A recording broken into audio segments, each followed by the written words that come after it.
he observed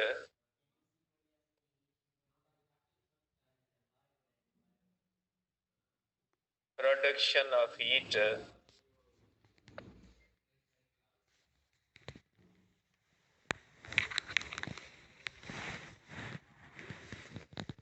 due to boring of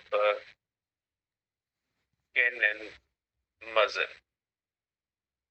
ये Kenin muscle की boring के दौरान इसने हीट को बहुत ज्यादा अमाउंट में पैदा होने को ऑब्जर्व किया। तो यहां से आप कह सकते हैं कि कैलोरिक थ्योरी चैलेंज हुई।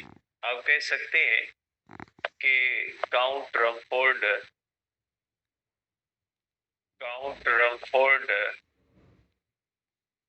challenged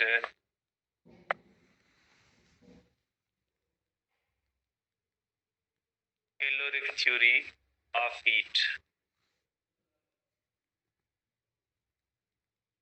इसने कैलोरिक थ्योरी ऑफ हीट को चैलेंज किया कि ये किसी भी किस्म का फ्लूइड नहीं है। आप कह सकते हैं ही रिजेक्टेड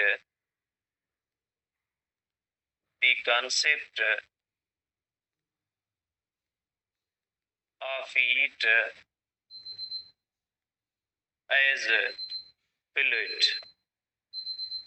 इसने हीट को एज अ फ्लूइड का कॉन्सेप्ट रिजेक्ट किया और इसका कॉन्सेप्ट ये था कि हीट का ताल्लुक जो होता है वो वर्क के साथ होता है। आप कह सकते हैं he concluded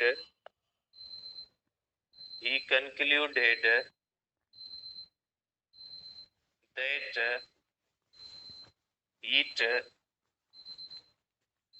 is energy which is related with work। इसके मुताबिक हीट एक किस्म की एनर्जी है जिसका ताल्लुक वर्क के साथ है। जब किसी भी बॉडी के ऊपर वर्क किया जाता है तो वो हीट की सूरत ले लेता है, ठीक है। लेकिन कोई ऐसा सॉलिड एक्सपेरिमेंट नहीं था जो हीट को वर्क के साथ जोड़ सके। इसने जस्ट एक आइडिया दिया था, कॉन्सेप्ट दिया था कि हीट को आप एक फ्लूइड मानना छोड़ दें, हीट को एक एनर्जी के तौर पे लें और आप ये कंसीडर करें कि जिस तरह से अदर फॉर्म्स ऑफ एनर्जी का ताल्लुक वर्क के साथ है, जैसे कैनेटिक एनर्जी होती है, मूविंग बॉडी के ऊपर अगर वर्क करते हैं तो वो कैनेटिक एनर्जी के अंदर जाता है। जब अगेंस्ट ग्रेविटी वर्क किया जाता है तो वो पोटेंशियल एनर्जी के अंदर जाता है। जब अगेंस्ट फ्रिक्शन वर्क किया जाता है तो वो हीट की सूरत में जाता है। तो इसने हीट को वर्क के साथ जोड़ने की कोशिश की और इसने इस बात को, इस आइडिया को रिजेक्ट किया कि ये कोई एक किस्म का फ्लूइड है जो गर्म बॉडी से ठंडी बॉडी की तरफ ट्रांसफर होता है। जैसे सन गर्म है तो वहां से ये फ्लूइड ट्रांसफर होता है मुख्तलिफ चीजों के अंदर ऑन द सरफेस ऑफ अर्थ।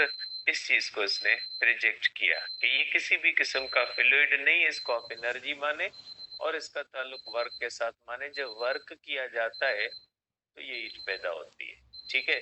लेकिन कोई ऐसा सॉलिड प्रूफ नहीं था कि जिसकी बुनियाद पे ये कहा जा सके कि वाकई हीट का ताल्लुक जो होता है वो वर्क के साथ है भी या नहीं है। इस चीज को आगे कंटिन्यू किया जूल ने, ठीक है। आप कहेंगे जूल्स एक्सपेरिमेंट।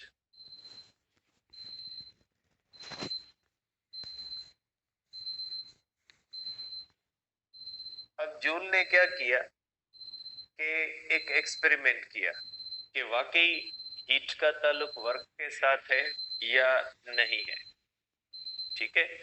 अब इसने क्या किया कि इस तरह से एक आप कह सकते हैं कि इस तरह से एक उसने कंटेनर लिया और उस कंटेनर के अंदर इसने एक जैसे आप सबने ऑब्जर्व किया है कि जो दही बनती है उसके अंदर इस तरह से दही होती है और उसके अंदर एक मदानी जो होती है उसको लगाते हैं और उसको इस तरह से घुमाते हैं तो दही से लस्सी बनती है। ये प्रोसेस आप सबने देखा होगा, ठीक है। इसी सेम प्रोसेस को इसने इस्तेमाल किया। सपोज करें ये वाटर है और वाटर के अंदर, ये कंटेनर के अंदर वाटर है और वाटर के अंदर ये इस तरह से आप कह सकते हैं रोटर है, ठीक है। इसने क्या किया, इस रोटर के ऊपर इस तरह से आप कह सकते हैं कि इसने इस तरह से इसके ऊपर धागा फोल्ड किया और जो धागा है उसको इसने एक पुल्ली से गुजारा और उस पुल्ली के अंदर इसने एक वेट सस्पेंड किया। ये सरफेस ऑफ अर्थ है और ये weight above the surface of earth है, ठीक है। इसका मकसद है कि ये जो ऑब्जेक्ट है इसके अंदर पोटेंशियल एनर्जी है, ठीक है। इसने ये मधानी की तरह एक बोरर इस्तेमाल किया। ये पानी है, पानी के अंदर इसको बोरर को रखा, बोरर के ऊपर इसने एक धागा जो है वो इसको फोल्ड किया। उस धागे को फोल्ड करने के बाद इसने पुल्ली से गुजार के इसके साथ एक वेट या मास को सस्पेंड कर दिया। अब ये वेट या मास जो होता है ये अबोव द सरफेस ऑफ अर्थ होता है, इसके अंदर होती है पोटेंशियल एनर्जी। इसने यहाँ पे पानी के अंदर थर्मामीटर जो होता है वो लगाया, ठीक है। ये वाटर है और इसके अंदर इसने इस तरह से थर्मामीटर लगा दिया ताकि चेक किया जा सके कि इसका टेम्परेचर चेंज होता है या नहीं होता। आप कहेंगे ये थर्मामीटर, ठीक है। ये इसने थर्मामीटर लगाया, पानी के अंदर थर्मामीटर लगाया। ये इसके अंदर बोरर रखा, बोरर को इसने कनेक्ट कर दिया सम ऑब्जेक्ट के साथ जिसके अंदर सम पोटेंशियल एनर्जी थी। इसके बाद इसने क्या किया, इस बोरर को इसने रिलीज किया, सॉरी इसको ब्लॉक को इसने रिलीज किया। अब जब ये ब्लॉक को रिलीज करेगा तो ये ब्लॉक जो होगा वो नीचे मूव करेगा, क्योंकि कोई भी चीज होगी जमीन के ऊपर छोड़ेंगे तो वो नीचे आएगी। और ये नीचे इसलिए आती है क्योंकि ग्रेविटी इसके ऊपर वर्क करती है और ग्रेविटी की वर्क की वजह से इसने तेजी से ब्लॉक ने नीचे मूव किया। तो इस ब्लॉक के साथ ये जो धागा अटैच है ये धागा खुलने लगा और उसके नतीजे में ये जो ड्रिल है ये इसके अंदर इस तरह से तेजी से घूमने लगा और इसकी अंदर घूमने की वजह से इसने देखा कि इस पानी का टेम्परेचर बढ़ जाता, ठीक है। इसने इसे